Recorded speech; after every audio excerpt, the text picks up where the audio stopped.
So big things happening this morning. We're on our way to have a breakfast date and go to Lowe's. Sadie's barking in the background.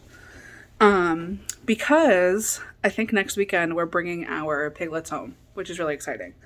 But currently our egg layer chickens are where the pigs need to go.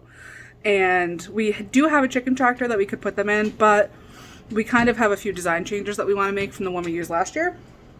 So we're going to take you through how we kind of created the plans for this new chicken tractor, and we're going to show you how we build it. So first things first is I drew it. So for me, I like to draw everything out. This side is what we're going to end up using for our meat birds.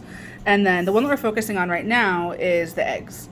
So Dustin and I make a good pair because I can draw what I'm looking for, but I'm horrible at actually putting it into like a cut list. So that's where Dustin comes in. So step one that we did was really thinking about what we wanted, drawing it, and then I pulled Dustin in and he created a cut list. So here are all the cuts that we need, the lengths, and then basically we figured out exactly what we need. Now we're on our way to Lowe's to pick up our order, and we'll see you there. We have everything in the truck from Lowe's. We did order pickup. Highly recommend. It works great. And now we're going to have breakfast. We stopped at two places and they each had an hour-long wait, so we're starving. Yeah. We'll see you at home. I could eat a horse. Back from Lowe's, we got everything set up and we're getting ready to start. So just to give you guys an idea of what our plan is here. So essentially what we're trying to do is down here, this is all going to be a run for our egg layer chickens. And then up above here, we're going to have an area where they can roost, and hopefully that's where they'll lay their eggs. We haven't had a ton of success with our egg layers ever laying where we want them to lay. Yeah, just kind of Like, whatever. they always seem to find any spot besides the nesting box, but we're going to try it with this one and fingers crossed. Yeah.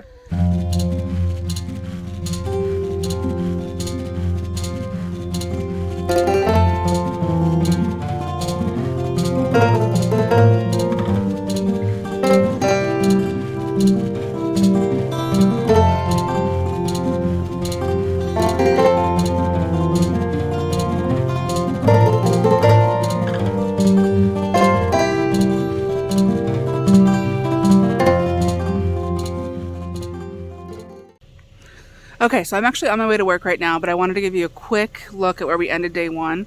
My phone ended up dying through that time lapse, so got the run totally done, which is awesome. Become the roosting area. So here is where we're going to put their nesting box, and then over here we just put in some dowels so they can roost. Our chickens are super used to roosting, so I think they'll use this way more than they'll use that.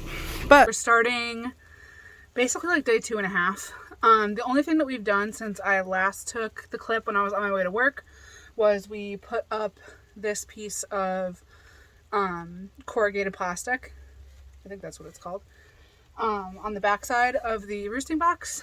And then now it's sprinkling, so I kind of have you guys like under an awning here. And I'm going to do another time lapse and hopefully we'll get almost all of it done today.